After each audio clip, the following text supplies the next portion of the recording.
Nganya kumba sente zange bo bagamba mbuno nayambala engoye za boosi kakati era engezi engoye ze nayambala mu bali bazimpadde ng'ebenzooze nenkola ka tiktok kati bwe nakola tiktok kakati olwamala bwe bandaba bagamba mbuli tebagenda kukupa sente zange Kadaama TV ng'ate nkubedde sente zange guno omwezi gwonna bagamba tibadde bagenda kuzimba kale naye nga sente zange nzikubega omwezi mulamba bagamba mbuno nayambala mu ngoye za boosi enkuba tiktok kale bampadde balimpadde sente zange enkuba nazambalamu bwambazi naye nga nali sigamba ti nogera nazitwala era olwamala nenzooza naye baganye okumpa sente zange. Kadaama TV ojja mate omuwala muwulidde oyo akaaba agamba nti nno ebintu byabizze agamba tebasobodde kubeera nga bamuwa omusaala gwe lwakuba boosi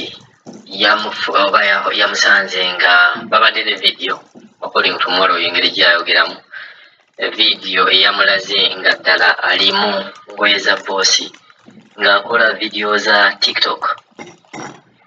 Kakati ensonga eno bani betubeera nga twetaagisa okubeera nga tuyita mu mbeera ze tulimu waliwo ebintu byetwetaagisa okubeera nga ddala twogera amazima.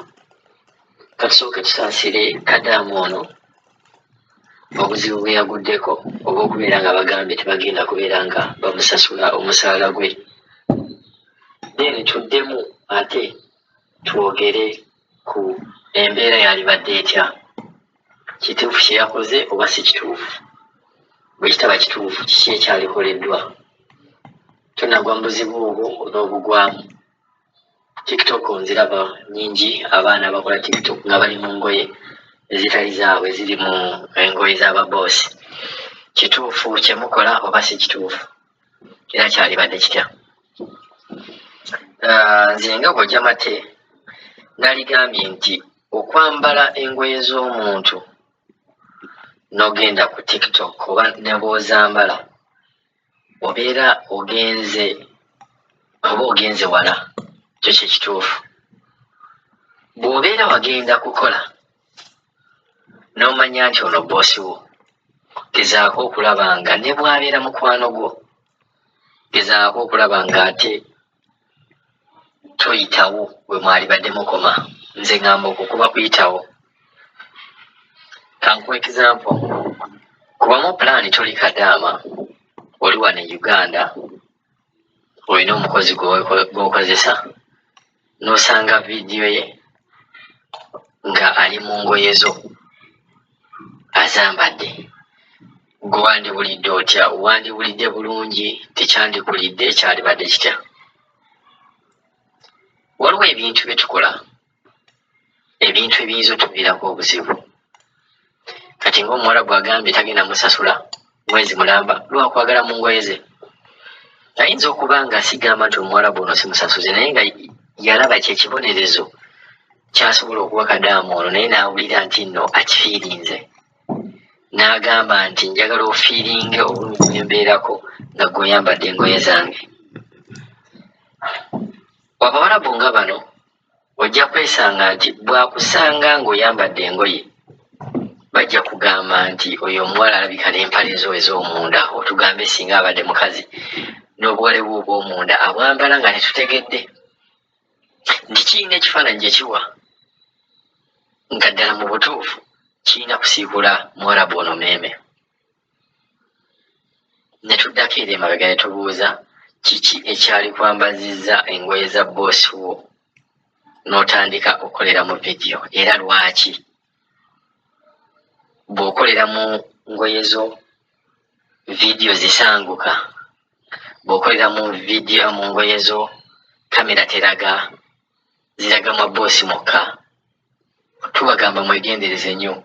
Bw'oba wagenda kukola mulimu manya kiki ekyakutwala, kuba tewali nsonga lwaki oyambala engoye za boosi wo. Kuba ekyo ekintu kirina ebintu bingi kye biraga, naye lwakuba Kadaama oba abantu abamu bayinza obutakiraba, nti agamba olaba okoze kino ku ngoye zange. Kitegeeza waliwo n'ebintu ebirala byokola nga tetumanyi.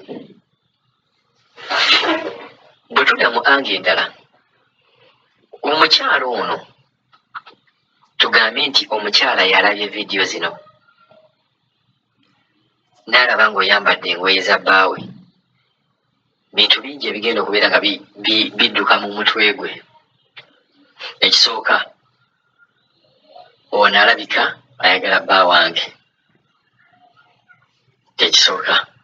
Ekyokubiri, bba wange ayinza okuba yamugaana naye engeri gy'amwagala ennyo Kadaama ono yeegomba nnyo boosi bba wange, y'ensonga lwaki ayambala n'engoye ze, okubeera nga yeeyongera okubeera nga amufiiringa. Ensonga ey'okusatu, buli Kadaama oba buli mama bw'anaasanga ng'oyambadde olugoye lwa bbaawe, bintu bingi nnyo byajja okulowooza okukola. Ebyo b'owulira yazze Uganda yafudde, bamugobye ku mulimu, yagenze okudda ku ofiisi n'alwala, teyalamye, nti obeera osusse. Omukyala yekka okulaba nga gwe oyambadde engoye za bbaawe, kyokka ekyo kikussa,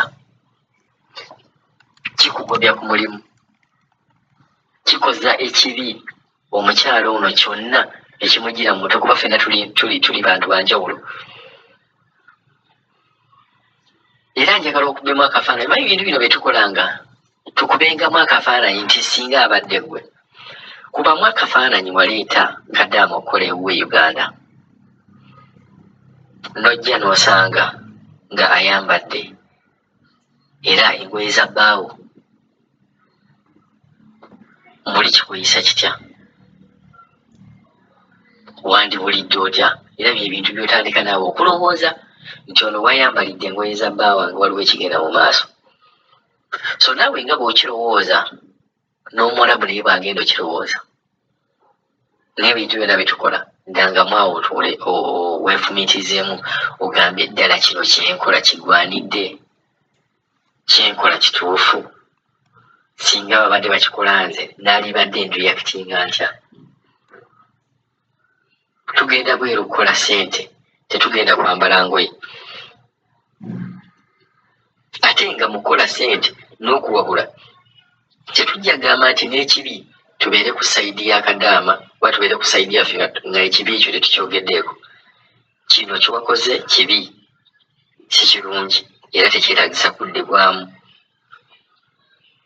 Tujja gezaako, Kadaama ono yatuweereza essimu, tujja gezaako tukubire Bossiwe essimu, tulabe engeri, tumusabe ekisonyiwo, kuba mu butuufu eno ensobi yeetaagisa okubeera nga tokaaba wabula saba kisonyiwo, ogambe nti tujja kuddamu kukola kintu ekyo, kuba kiwakoze kyabadde kikyamu nnyo okwambala engoye za Bossiwe. Bano baakumye musaala ne bagaa tewaliwo musaala, ne waliwo ajja okkimira, mu kukimira okukifulumya ng'omaze kufa.